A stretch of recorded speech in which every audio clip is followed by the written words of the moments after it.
ఆవేశంతో ఏది జరగవు, ఆలోచనతోనే జరుగుతాయి. 118 మంది ఎమ్మెల్యేలు నీ వెనకాల ఉన్నారని లెక్క చూపెట్టయ్యా అని అడిగాడు విజయ్ని గవర్నర్. అదేం బూతు కాదు, అతి కాదు. అయితే ఏమండి, డిఎంకే ఏఐఏడిఎంకే ఎవరో కూడా ఫామ్ చేయడానికి సిద్ధంగా లేరు కాబట్టి నాకు ఇవ్వండి అన్నాడు. ఎస్ కరెక్టేనయ్యా, నీకు సరిపడా 18 మంది 118 మందిని చూపించు లెటర్ ఇయ్యి అని అడిగాడు. ఈయన అడిగిన దాంట్లో తప్పులేదు, ఆయన అడిగిన దాంట్లోనూ తప్పులేదు.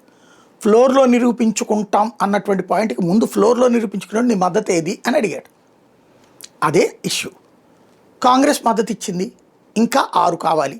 ఈ 6లో సిపిఐకి 2, సిపిఎంకి 2, విఎస్కే పార్టీకి ఒక 2 ఉన్నాయి. ఈ ముగ్గురు కూడా ప్రస్తుతం డిఎంకేతో ఉన్నారు.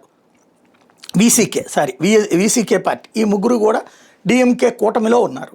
డిఎంకే కూటమిలో పెద్ద ఏది డిఎంకే తర్వాత ఉన్న పెద్ద అన్న కాంగ్రెసే వెళ్ళిపోయినప్పుడు వీళ్ళ ముగ్గురు వెళ్ళాలి. కానీ వీళ్ళ ముగ్గురు నిన్నటి స్టేట్మెంట్లు అయితే క్వశ్చనే లేదు, మా సెక్యులర్ ఫ్రంట్ వీడేది లేదన్నారు.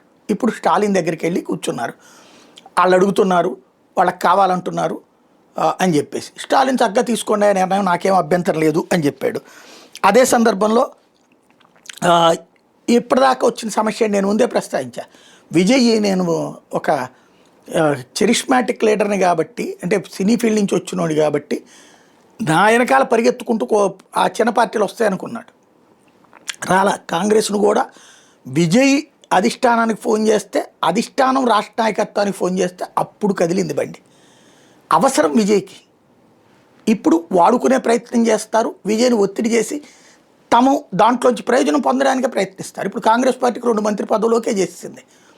ఆ తర్వాతనే ఇప్పుడు అక్కడ కూటమి, తర్వాత ఇప్పుడు సిపిఐకి 1, సిపిఎంకి 1, వీసీకి 1 ఇస్తారు ఆటోమేటిక్గా మంత్రి పదవులు. దానికి ఒప్పుకుంటారు. ఆ ప్రెషర్ చేయడానికే వీళ్ళు ఇంతవరకు మద్దతు ప్రకటించడం లేదు. ఇప్పుడు స్టాలిన్ నాకేం అభ్యంతరం లేదు మీరు వెళ్తానంటే వెళ్ళమన్నాడు, వీళ్ళు రెడీ అవుతున్నారు. ఇదే సందర్భంలో టీవీకేకి సంబంధించి నేను నిన్నే చెప్పా, ఇగో వదిలేసేసి కలవాలి వాళ్ళని, ఎవరిని కలవకుండా ఆడంతటి వాళ్ళే వస్తారనుకుంటే ఎందుకు వస్తారు అన్నటువంటి. వీళ్ళ ఆశ ఏంటంటే ఏఐఏడిఎంకే చీలిపోయి వచ్చేస్తుంది కదా అన్నటువంటిది. ఏఐఏడిఎంకే చీలిపోయి వస్తే అది ముందుగా కుదరదు, ఫ్లోర్లోకి వచ్చాక కుదురుతుంది, ముందుగా చీలిపోయి రావడానికి కుదరదు. అక్కడ గవర్నర్ అంగీకరించడు. ఎందుకు, వేరే పార్టీ తరపున గెలిచిన 2/3 వస్తే ఓకే, 2/3 అయితే వచ్చేందుకు సిద్ధంగా లేరు. 27 మంది ఒకవైపు ఉన్నారు, మిగతా వాళ్ళు ఇటువైపు ఉన్నారు. ఆ స్టేజ్లో 50-50 ఉన్నప్పుడు వర్కౌట్ కాదు. కాబట్టి ఈ ముగ్గురు వస్తే సరిపోతుంది.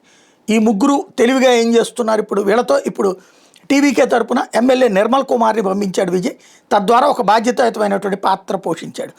ఇప్పుడు టీవీకే వీళ్ళతో కలిసింది.